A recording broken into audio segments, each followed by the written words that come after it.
Three, two, one. Hello, world. How's it going? Hope you guys are all doing great. If not, as always, hope it gets better for you. So, welcome to another Friday Night Live Q&A. Trying to get settled in here. Running 1 minute late. I swear, today's time. Oh my God, I don't know how it's been going by so fast, but I literally look away from the clock and I don't know. It feels like it's going so much faster today than usual. But it could be, wasn't my best day today. So who knows. But anyways, glad to be here with you guys. Let me go ahead and jump into live chat. And happy Friday to you guys. Good to see you all in here. Hello. Biome in a box says Baddest ate his eggs. Got another batch now. Pulled the cave before he ate them at 7-day mark. 72-hour mark.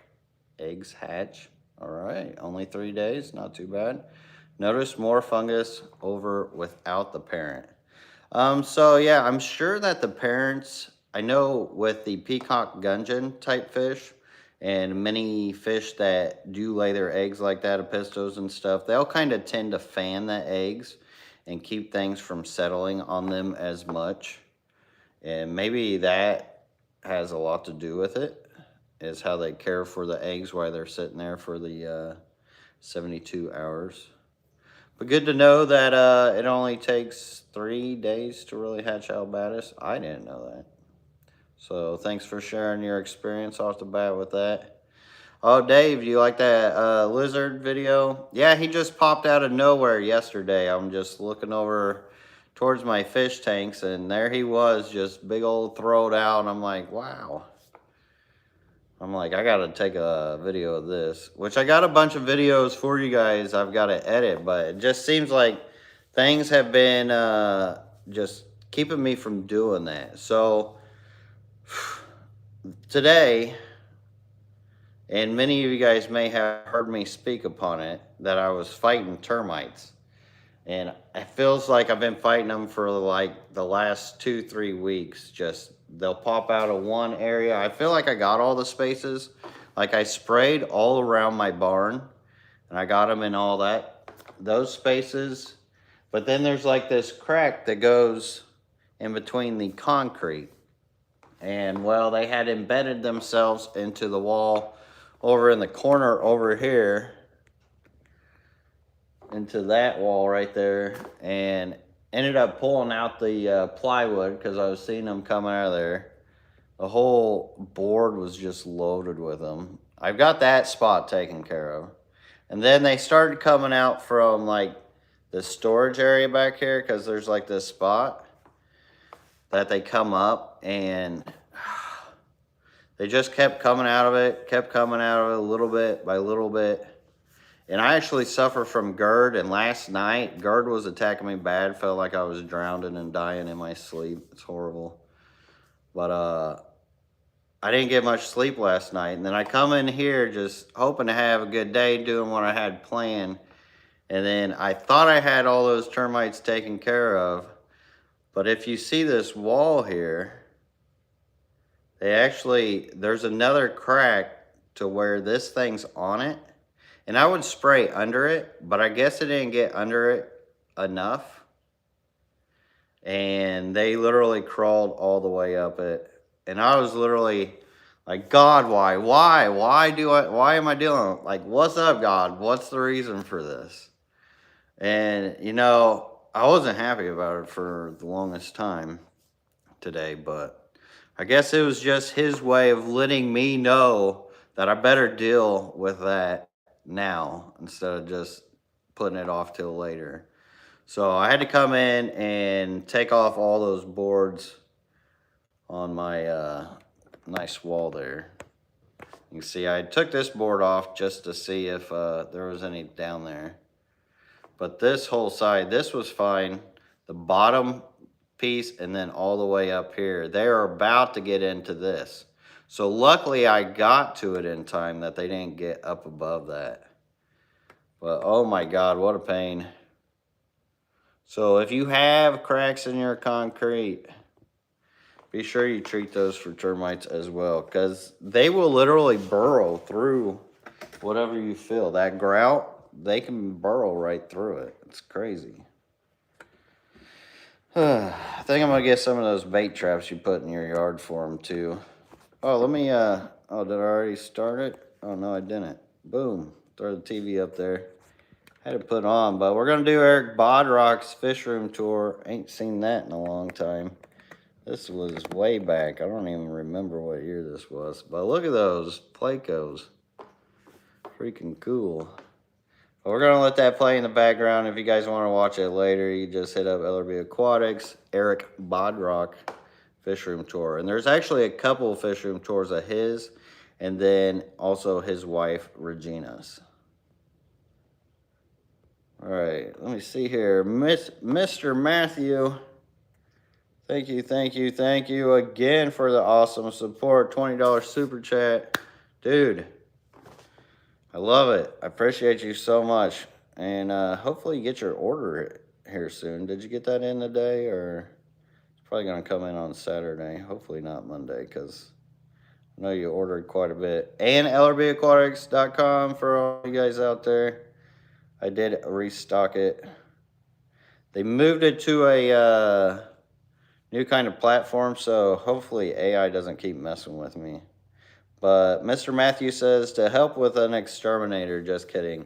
Yeah, no doubt, because there's no way I would trust another person in here with chemicals, bug chemicals, because it only takes like messing up a little bit to cause problems with these aquariums. Like trying to spray, I did manage to spray in between all this wood. I actually soaked a lot of it, but I was real careful, and I didn't get any in the tanks. But man, what a battle. It had me just like, why am I even doing this? Why do I do all this? What's the point of this? Oh, I was in such a position when it was happening. Chickens. Yeah, that's a bit for chickens to do. But I do tell you what, if I were to collect the larvae and stuff for fish food, oh man, those look tasty. Those look like something fish would just love to eat. Remove the wood. Poison helps, but better to get rid of it all. Well, easier said than done. I can't just remove that. One, there's fish tanks there and my fish racks, which they didn't get to because they're painted, and they stayed away from that, and they only ate up like the regular raw wood. So that's good. But underneath this tank, there is a board where they ate up, but I double up my stands on there, so hopefully it shouldn't even be an issue, because the weight's actually pretty distributed through the bottom piece of plywood on top of those 4 2x4s. So if that front one got ate up, it's still going to sit on the 2x4 that's behind it. And I'm going to leave this exposed for a while, that way if there is any still living in there, they really aren't going to get too far. Hopefully they don't come back or nothing, but eventually I would like to get rid of this. The only reason why I can't get rid of this as well is because it's my storage for a lot of stuff that I don't have to put, that I don't have space to put elsewhere. And it's like I've got some storage outside, but this is stuff I don't want to put out there. And so hence why I could really use a new barn, and put more fish tanks and be able to put all my other stuff in there. But yeah, we'll get there one day. Just got to keep pushing. LRBAquatics.com. God, I got to push it more, because with this cold weather and stuff, it's been hard to even keep up with the bills. And I got Lady LRB's birthday coming. Leopardo says, hey Lucas, do you still plan on making a tank for glass shrimp that are in your natural ponds? Man, I thank you so much for reminding me about that. If you could remind me in like spring or summer about that, because I'm not getting in those ponds right now. They're really cold. And our water level, we've actually been in a drought for quite some time, is really low. But I do want to do that. That is on the bucket list that I had forgotten. So thank you for reminding me. I get a lot of things burning in the pot and things breeding and taking my attention. And it's hard to remember it all sometimes. Moneyless Maven Aquatic says, LRB, what is your key to success with the blue Galaris? I've started breeding and would love a leg up. So one of the biggest things with the blue Galaris is knowing the strain that you're getting. It's fertility. They're not all the same as far as their fertility. Some can be a real pain in the butt for fertility. And some can be fairly easy. And it's kind of like a shot in the dark unless you really talk to the person that you're buying them from. So that plays a huge factor. But when it comes to them, you want to breed them young. The younger you can breed them, you don't want to wait till they get big and breed them. You want to start them like real young. Oh, the War Ice strain, those are actually pretty fertile. So you should have some pretty good luck with them. So you get the real big ones. They don't breed as much. They're not as fertile. But when they're like sub-adult, they breed like crazy. Then you just get a spawning mop.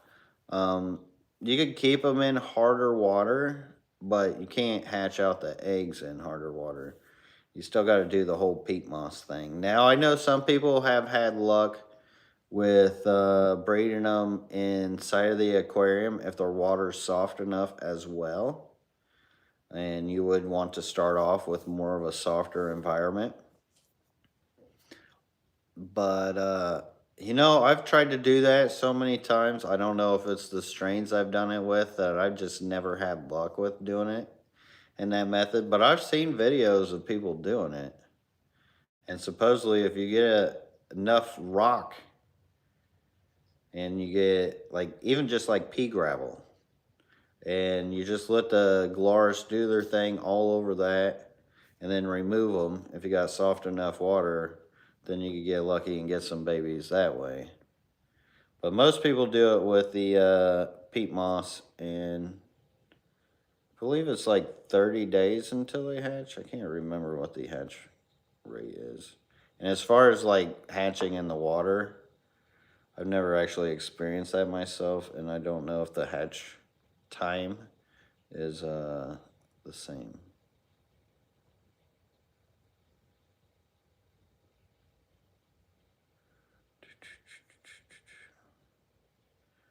Yeah, you can imagine a bunch of chickens in my fish room. That'd make for a good video. Oh yeah, Dan's tour of my fish room. Yeah, I saw that was out the other day. That's cool. Nice to see. That was a really good thing to see this week. So if you haven't seen it yet, Dan's fish was over here. I think it was almost a year ago. And we picked like our 3 favorite fish.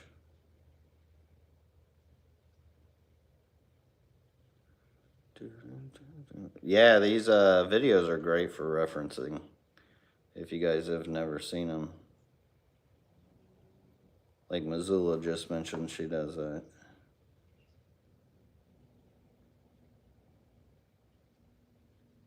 Hello, hello, you guys coming in? Thank you, Leopardo, I appreciate that. We all need reminders. Leopardo also asks, Lucas, do you think that true Siamese algae eaters will help me with controlling the hair algae growing in my Java moss? Or would a mono shrimp be better? So I've seen a mono shrimp just neglect it as well as far as not eating the algae. I think it's kind of hit and miss and or how often you feed them. Maybe I was feeding them too much. But I did get, if you guys, I don't know if you guys remember, this tank actually used to be robust with moss, and then the hair algae just took over it completely because it like had turned over itself, and like bits of it just started feeding the algae. And once that algae gets in, it's really hard to fix it. So I did end up getting some SAEs, and they're in quarantine. I got them last week. And I was hoping to figure out, I got 6 of them, and see what they can do in there. Because my ghost sharks ain't doing it. And see what the SAEs do. They're still pretty small. But who knows if they won't just go for the tropical granules or if they'll go for the algae. I don't know. Moss is one of those plants too that like they like and kind of need that more frequent water change. That helps keep the algae off of it. But the thing is, try not to do too big of a water change. You just like 20% is probably the best. And because when you do water changes, especially be mindful that the moss doesn't start turning over when the water starts flowing. So if your moss is looking good, sitting down, nice and fluffy, but if that moss rolls over, flips over, gets on top of itself, then it'll start growing through itself.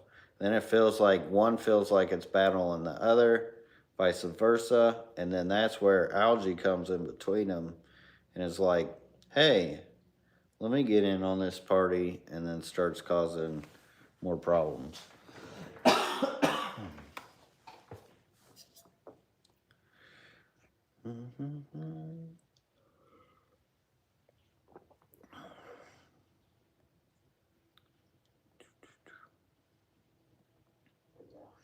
Let's see. Scrolling.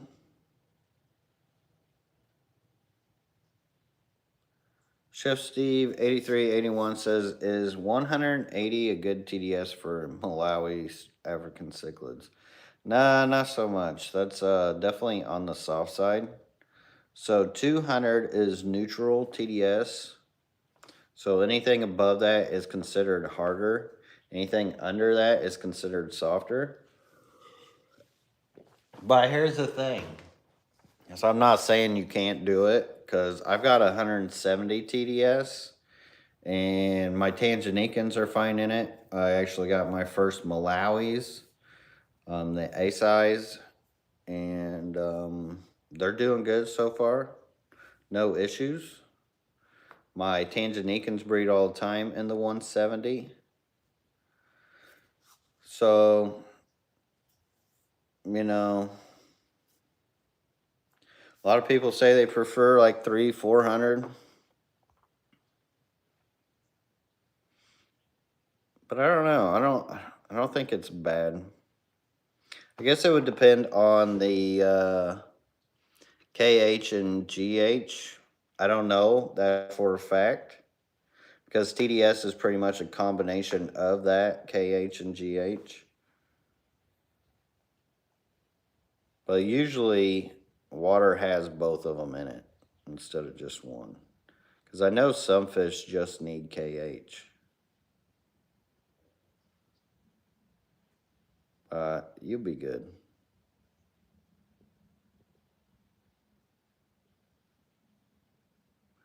The name of the peat I would recommend is, I would just look for something organic, just straight organic peat moss. I don't have like a certain brand. Sometimes you can't find them, at least at a good cost, unless they're in a huge bag too, organically. But there's a lot of plant shops now these days. It's been a long time since I've had to buy peat. It's like one of those things you can buy once and then it'll last you forever. Oh, you guys do have crowns on here. I can't see your guys' crowns on here. Oh, here, I can press top fan. Ah. See, why don't they let me see that on the thing? That's cool. I got on somebody's live the other day and saw that was happening. I was like, ooh, does that do that with mine? I guess it does, but I wish it would actually show through on here. So I can get you guys battling for position. Mr. Matthew says, this might be a rookie question, but I want to put those bluegrass guppies in a green water tank. I have, because there are a lot of seed shrimp. That would be fine, right? Oh, most definitely. You would probably have a much better chance at getting them to breed and not predate their fry. That actually makes a huge difference with predation and really any fish. Guppies especially. Because the guppy can't really see, like they can't see as well through that green water. But they'll absolutely love it because they're just like swimming through an infinite abundant source of food. And trust me, they'll find the female. Because the female won't run like the fry will. And then plus the seed shrimp. Good little cleaners for those kind of things. Leopardo says, Lucas, can you explain how high KH is detrimental to plants? My water seems to be really hard and have a good amount of KH. So when it does come to aquarium plants, KH really is the devil for plants because plants have this membrane that is around their whole surface. And so KH can get attached to that. And then that makes it harder for them to really photosynthesize and also uptake nutrients for those who do that through their leaves. And it can get down to the roots too because the KH can settle. So some plants will absorb it and eat it up and it can be beneficial to them. But a lot of the like harder to keep aquascaping plants, they cannot handle KH at all. Like most of those kind of plants that need like CO2 and stuff also need softer water and GH over KH. And it's all because of that it binding to the outside of them, to that membrane.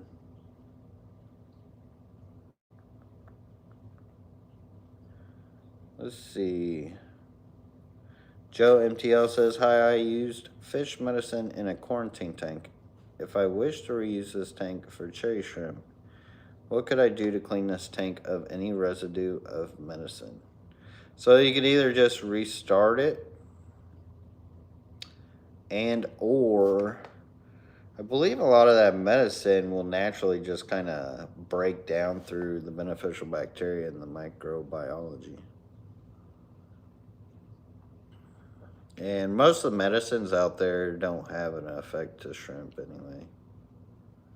Most of them are all shrimp safe.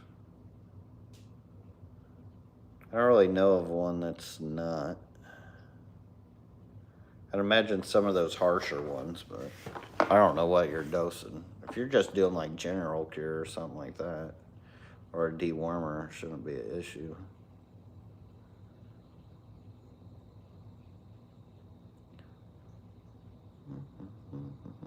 Oh, you're welcome for the company, Skippity Doodah, while he's doing his water changes.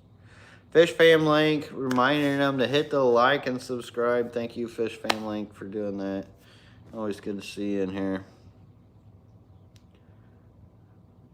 Got 54 in here. We got 27 likes. Somebody hit the like button.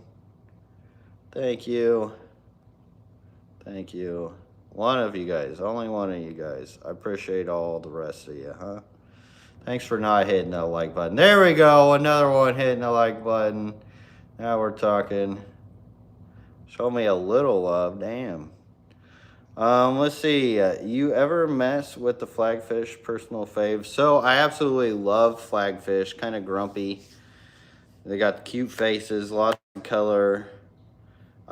Actually really good algae eater. Somebody liked the video and then took their like away. Why'd you do that? We're up to 30. Anyway, they do come from Florida. They're a native here. We got them in our ponds. And so I don't really focus on them too much here, but I actually do have some flagfish in this tank that's right here on this floor. I had them in one of these tubs for a while with a bunch of pearlweed, And they did breed out there. Ended up with a group of them. And I had taken the rest of the group to the club, to the aquarium club, and then now I got a trio in there. All right, up to 36 likes for the 57 people in here. Whoop whoop. That helps. Believe it or not, the likes do make a difference. I know I don't hardly ever mention them, but they do make a difference. Like, if it comes to growing this channel and what we're doing here and motivating me, because it all adds together,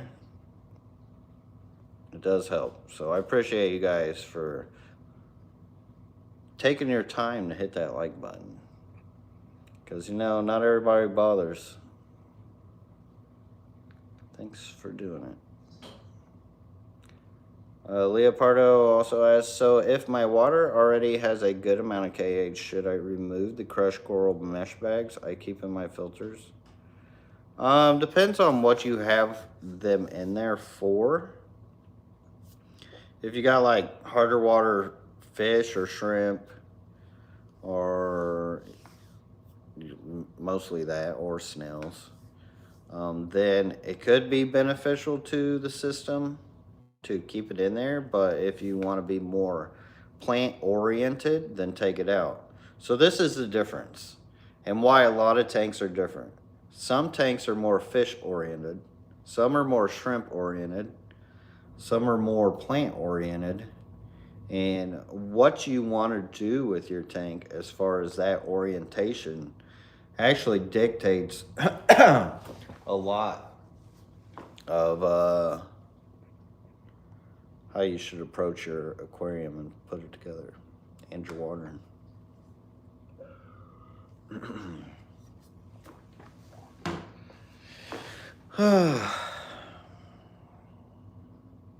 Haha, Mr. Skippity Doodah. You're an unsung hero for that. Says, actually, I'm going to sing for you. Says, dried my hands to like. That's much appreciation. Doing those water changes. Bothered to dry his hands. Now that's big time. Because I know how that goes. I'm always, if there's one thing I have, it's clean hands. Because I am always cleaning these hands from messing with these fish tanks all the time. Super OCD about it. God, I feel like my throat's getting all rough. But ain't from all those chemicals I sprayed. Probably should have wore a mask or something. I don't know. That's crazy. Houston doesn't have a club or a swap? No way. No way. Houston's gotta have a club or swap. Gotta. That's a huge, huge city. And it is crazy how many big cities are out there that don't really have an aquarium club. Like, they really should. If you build it, they will come. Just keep that in mind, if there isn't one. I mean, that's what motivated me to get into all this. Back in the day when I was building my first fish room at the old house, just kept telling myself, if I build it, they'll come. Because it was nothing like anybody was doing back then. And then they did. Because you know what? No matter what, there will always be people who have this hobby in their blood. Like, it doesn't matter what really happens out there. They will still want to do this. It's just in some of our blood. Like, we wouldn't do anything else. I mean, we do other things, but, you know, it's our passion. Ooh, $5 super chat. Thank you, T-Shaw. What's up, dude? Thanks for the $5 super chat. It says, sup, Lucas? Had 7 hill trout for 6 months. Thriving. One day, they're all dead. Water parameters were fine. Other fish were good in tank. Love those fish. What? Were they older? You only had them for 6 months? I know you didn't get them from me, I don't think. At least I know if you got them from me, excuse me, they would not be old enough to die. I don't know. Do you have something in that tank before that could have been a problem? Hold on. Uh-huh.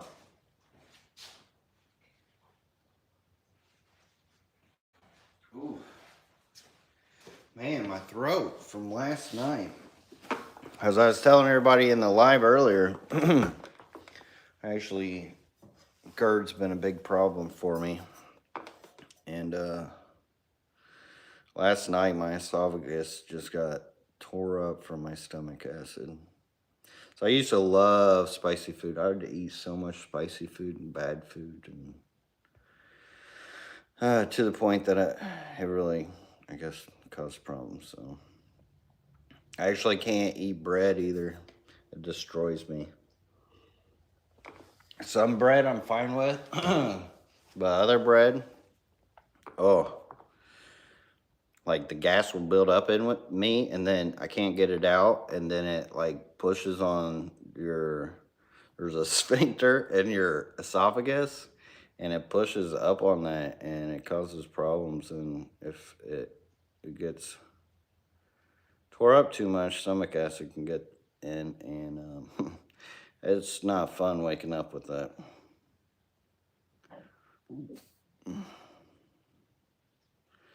But yeah, where was I? Sorry, I got distracted. Yeah, as far as those 7 hill trouts, I don't know, dude. That's kind of weird because hill trouts are super tough. Super, super tough. How hot is the tank? I don't know. I mean, even 6 months, like mine went through the summer here in Florida, no problem. Mario Sanchez says, "Do you have dragon guppies for sale?" So I do. Mario, are you the one that emailed me on or messaged me on my website? I got to get you that other guppy as well. But yeah, I need to message you back on that. It's just been a very distracting week this week. No, I didn't see that, Chef Steve. Sounds cool though. All right.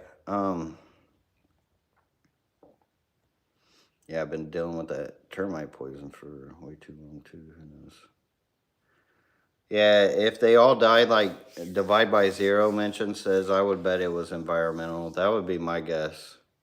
70 to 72 degrees. That's a good temp for them, so that shouldn't be an issue.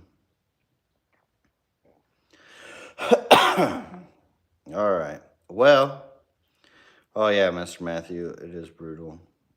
Like, honestly, you wake up in the middle of the night feeling like you're dying. It's pretty horrible. Hoss Houston says, so if you had to choose just one non-bristlenose Plago to breed, 5 inches or smaller as an adult, where would you go? I'd probably do a zebra Placo, honestly, just because I've never had one. I guess clown Placos are good options. Besides that, I don't really know. There's so many different, like, other kinds if you get into the rabbit hole that, if you do enough research, you may be able to find something. But then you have to do more, like, deep diving for that kind of stuff. And I have not been in that rabbit hole for some time. But the more common ones to get, or the most common one to get, that's not a bristle nose, that you can get in a store, is either the rubber lip or the clown.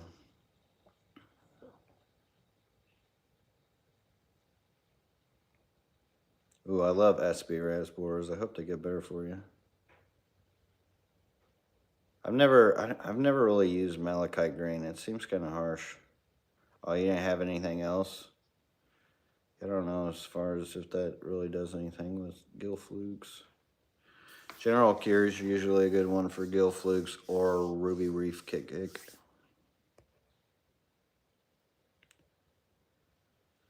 All right, I gotta hop off here. I appreciate all you guys joining me. Thank you, thank you. And don't forget to hit that like button on the way out. Maybe visit lrbaquatics.com. Could use some help paying the bills. I'll give you some good stuff. We got the all homebred here. And appreciate you all. Thank you so much. Till next time, everybody. Peace. Have a good one.